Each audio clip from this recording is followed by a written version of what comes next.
사순절 묵상 네 번째 주 마지막 날 여섯 번째 날에 함께 해주신 여러분들 환영합니다. 오늘도 주님께서 주시는 말씀이 여러분들의 삶에 힘이 되고 길이 되고 빛이 되는 복된 하루가 되시기를 주님의 이름으로 축복합니다. 지난 3일 동안 우리가 예수님의 공생의 전 예고편처럼 시험 받으심에 대해서 생각해 보았습니다. 그렇다면 오늘은 그분의 사역의 마지막 가르침의 장면을 같이 생각해 보았으면 좋겠습니다. 그분의 가르침의 마지막은 무엇일까요? 그것이 또한 우리에게 주는 하늘의 소리, 울림은 무엇일까요? 오늘 같이 생각하면서 여러분들의 삶에 힘이 되고 길이 되고 빛이 되는 그런 복된 시간이 되기를 바랍니다. 그럼 오늘 우리에게 주시는 말씀을 먼저 읽어보도록 하겠습니다. 요한복음 13장 4절로 15절입니다. 읽겠습니다. 저녁 잡수시던 자리에서 일어나 겉옷을 벗고 수건을 가져다가 허리에 두르시고 이에 대야에 물을 떠서 제자들의 발을 씻으시고 그 두르신 수건으로 닦기를 시작하여 시몬 베드로에게 이르시니 베드로가 이르되 주여 주께서 내 발을 씻으시나이까? 예수께서 대답하여 이르시되 내가 하는 것을 네가 지금은 알지 못하나 이후에는 알리라. 베드로가 이르되 내 발을 절대로 씻지 못하시리이다. 예수께서 대답하시되 내가 너를 씻어주지 아니하면 네가 나와 상관이 없느니라. 시몬 베드로가 이르되 주여 내 발뿐 아니라 손과 머리도 씻어 주옵소서. 예수께서 이르시되 이미 목욕한 자는 발밖에 씻을 필요가 없느니라. 온몸이 깨끗하니라. 너희가 깨끗하나 다는 아니니라 하시니 이는 자기를 팔 자가 누구인지 아심이라. 그러므로 다는 깨끗하지 아니하다 하시니라. 그들의 발을 씻으신 후에 옷을 입으시고 다시 앉아 그들에게 이르시되 내가 너희에게 행한 것을 너희가 아느냐? 너희가 나를 선생이라 또는 주라 하니 너희 말이 옳도다. 내가 그러하다. 내가 주와 또는 선생이 되어 너희 발을 씻었으니 너희도 서로 발을 씻어주는 것이 옳으니라. 내가 너희에게 행한 것 같이 너희도 행하게 하려 하여 본을 보였노라. 아멘. 지난 3일 동안은 여러분들을 광야로 인도해서 광야에서 시험 받으신 그 장면들을 같이 곰곰이 생각해 보았다면 오늘은 여러분들을 예수님께서 그의 사랑하는 제자들과 마지막 만찬을 나누는 다락방으로 한번 안내해 보도록 하겠습니다. 그 다락방 안에 제자들의 표정과 모습, 특별히 베드로의 그런 모습과 반응들을 한번 주목해 보시면 좋을 것 같습니다. 그리고 예수님의 행동과 예수님의 표정을 천천히 한번 떠올려 보시면 좋겠습니다. 여러분들은 제자들의 얼굴 속에서, 베드로의 얼굴 속에서, 그리고 주님의 얼굴 속에서 그 장면 안에 어떤 생각이, 어떤 얼굴이, 어떤 분위기가 느껴지고 읽혀지십니까? 자, 천천히 그 다락방으로 가서 제자들과 또 예수님과 특별히 베드로의 얼굴과 그곳에서 일어났던 분위기들을 살펴보시고 느껴보셨다면 다음의 질문을 한번 떠올려 보시면 좋겠습니다. 오늘 사건은 어떻게 보면 대단히 간단하죠. 주님께서 제자들의 발을 씻기셨는데 그것에 대해서 베드로가 거부하다가 나중에 목욕을 시켜주는 게 아니라 왜 발만 씻겨주느냐 이렇게 얘기를 하시는 거죠. 그것에 대해서 예수님이 왜 그렇게 하셨는지에 대해서 설명을 하시는 그런 내용으로 구성되어 있죠. 자, 그렇다면 우리가 생각해 볼 질문은 이런 거라는 겁니다. 예수님은 왜 목욕이 아니라 굳이 발을 씻기셨을까?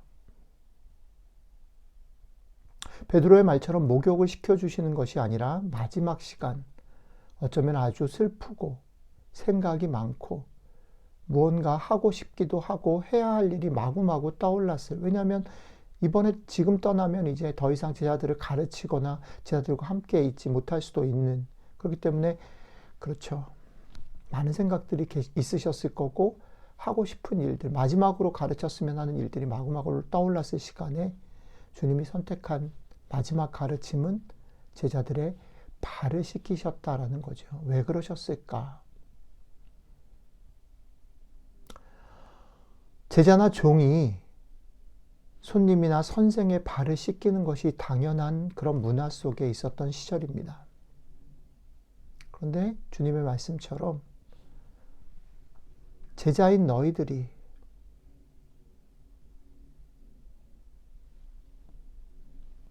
선생이나 주라고 말하는 너희들이 나의 발을 씻기는 것이 마땅한데 주와 선생인 내가 주와 선생이 되어 너희 발을 씻었다. 그러니까 너희도 서로 발을 씻어주는 게 옳다라고 말씀하십니다.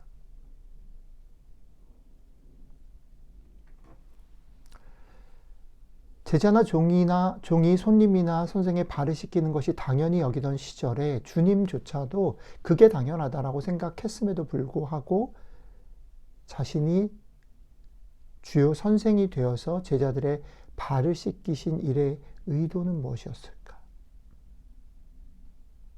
기적을 베푸신 후에 혹은 비유를 던지신 후에 하셨던 것과는 달리 오늘은 조금 다른 통로를 통해서 가르침을 주시는 거죠. 자신의 행동, 발을 씻기시는 행동을 통해서 강조하여 주님이 마지막으로 제자들에게 가르치시렸던 것은 무엇이었을까? 무엇을 기대했을까? 오늘 우리가 읽은 본문의 마지막 부분은 왜 주님이 그렇게 하셨을까에 대한 작은 힌트를 주는 것으로 본문을 마무리하고 있습니다. 주님의 말씀입니다.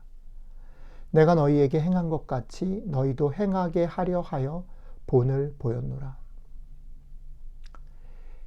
예, 이것은 다분히 주님의 교육적인 의도를 가진 시범이었다라는 거죠.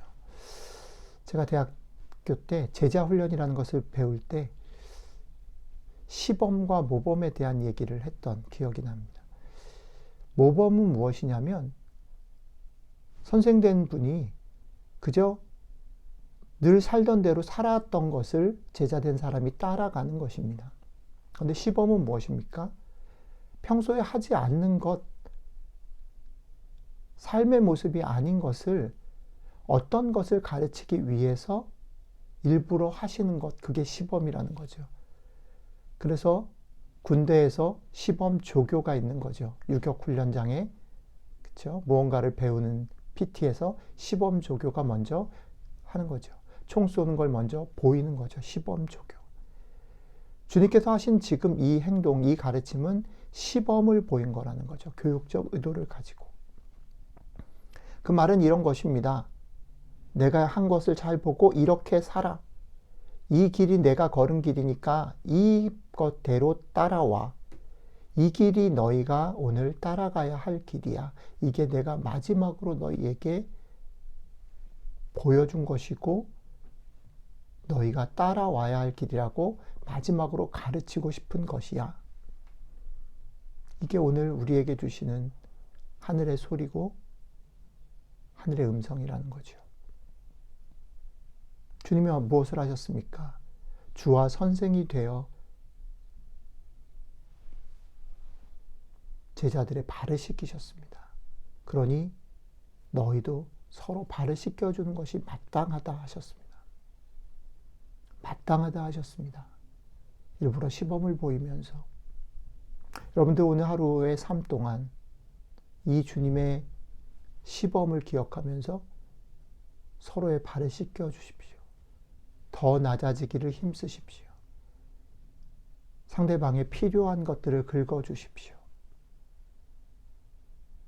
오늘 하루 이렇게 살아가는 여러분들이 되시기를 주님의 이름으로 축복합니다. 마무리하는 기도 같이 고백하고 마치도록 하죠. 제자들을 향한 마지막 가르침을 발을 씻겨주심으로 주신 예수님의 마음을 생각합니다.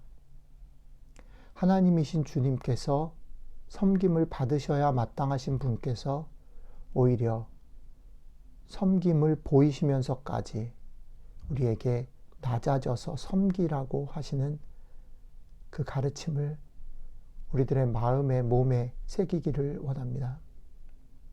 잠시만 마음을 놓아도 낮아지기보다는 섬기기보다는 섬김을 받고 높아지기 쉬운 우리들을 붙잡아 주십시오.